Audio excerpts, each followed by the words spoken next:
Donc, nous avons les 3 premiers pas de la marche de notre personnage.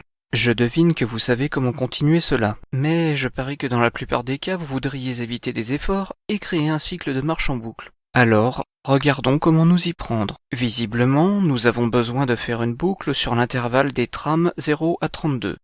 Mais nous excluons la trame numéro 32, puisqu'elle est exactement la même que la trame 0.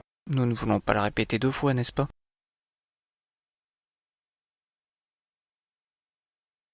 Nous devons donc faire marcher le personnage sur place. C'est la position de la jambe de devant. Maintenant à la trame 32, nous voulons déplacer l'ensemble du groupe en arrière. Donc la jambe avant sa ligne avec sa position originale.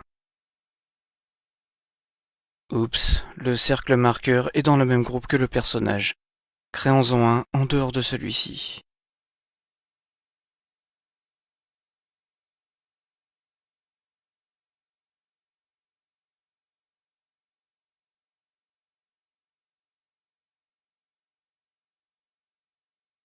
Et maintenant, nous pouvons déplacer le groupe.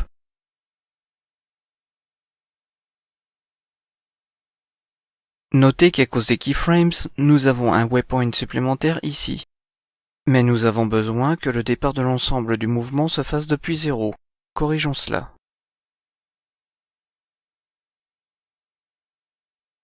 Et ce dernier waypoint devrait être enlevé. C'est fait. Maintenant notre gars marche sur place jusqu'à la trame 32.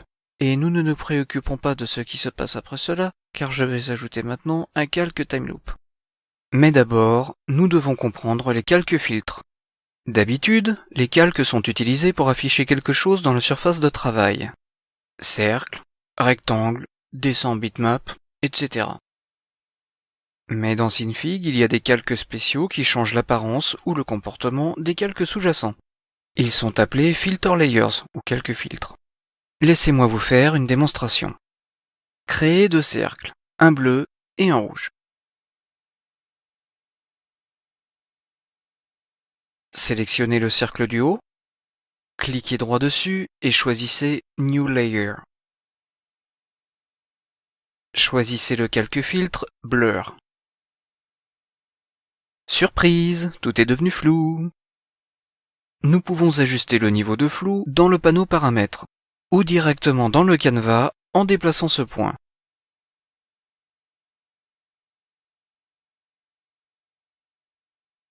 Les calques filtres affectent seulement les calques situés en dessous d'eux. Si l'on déplace le calque de flou vers le bas, voyez, maintenant seul le cercle rouge est flouté. Mais si l'on a envie de flouter seulement le cercle bleu qui est au-dessus, et garder le rouge inchangé. Pour faire cela, déplacez juste le calque vers le haut, au-dessus du cercle bleu, et groupez-les ensemble.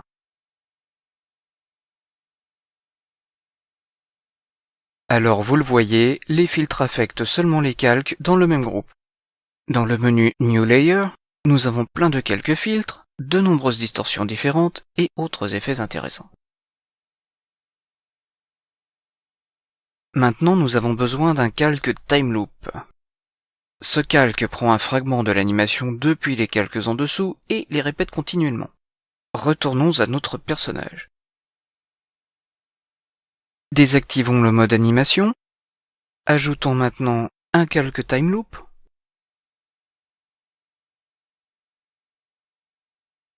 Définissons sa durée à 31.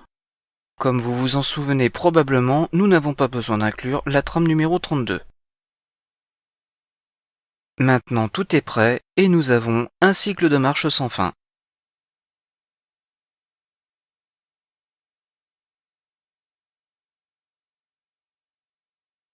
Et enregistrons le fichier. Merci à vous de la part de toute l'équipe d'avoir choisi de suivre ce cours et d'apporter votre soutien au développement de Synfig Studio. À bientôt!